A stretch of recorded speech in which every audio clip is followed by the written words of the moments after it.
People don't just live on blocks. They create identities, senses of self based on memories, what happened on a certain summer day. Watching a university do away with those things has a psychological, spiritual, personal impact that we can't fully capture. Historically, the city has to own up to the fact that this was a deliberate attempt to get rid of a black community. That was the plan. It was to erase the black spot.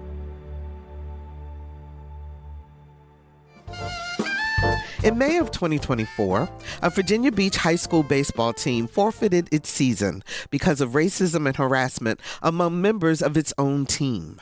So we asked the question, is this behavior part of the reason why more and more African Americans are not playing America's pastime? We examined the relationship between the African American community and the game of baseball.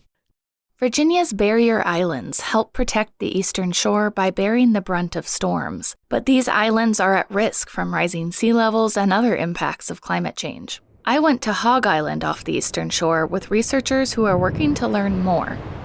It's not easy to get to Hog Island. It's a narrow stretch of land east of Exmoor that straddles a seaside bay and the Atlantic Ocean. You need permission from managers of the nature preserve and a boat to navigate there. What makes it even more complicated is that the shape of the island is constantly changing.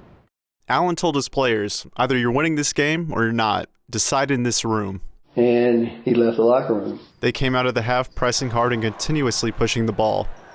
They incrementally sliced the lead in the second half to force overtime. Then despite Washington and backup forwards Tommy Street and Gray Eubank fouling out, Old Dominion managed a second overtime. They proved their mettle and finished off Randolph-Macon 86-85 in a pivotal game that decided home court advantage for the regional playoffs. The Virginian Pilot dubbed the game Mayhem in a Matchbox. That mid-February game distilled and bottled the essence of the 1974-75 Monarchs, relentless effort and intensity. And we're doing a series of what I'd like to call fish fries.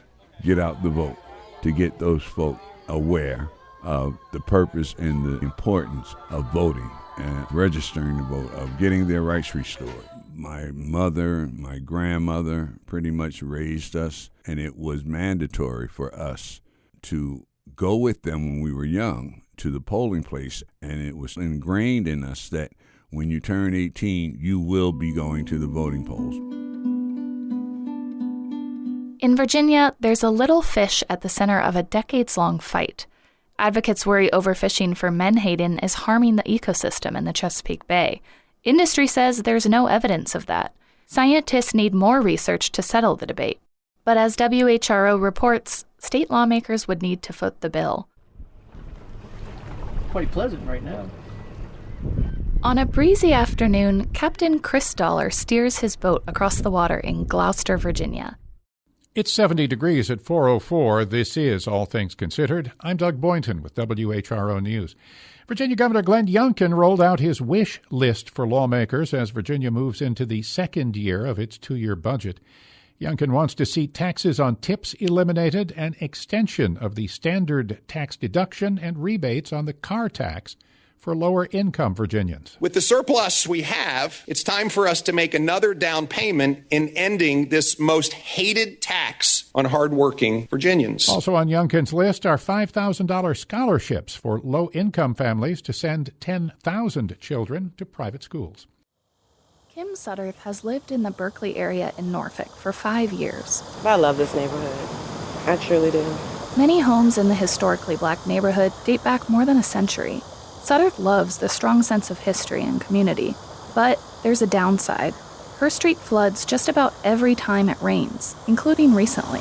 This is the corner. You see it's still wet from Monday, and it just floods really high. On rainy days, you might lose your car.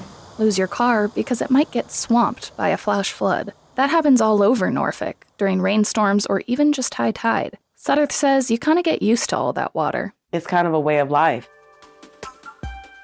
It's WHRO's weekly edition. The federal government is giving Virginia $156 million to boost access to solar power. We get the details from WHRO's Catherine Hafner. The federal program is called Solar for All. It's part of the Biden administration's efforts to tackle climate change. The Virginia Department of Energy hopes to use the money to make it easier for homeowners and home builders to install solar panels and battery storage.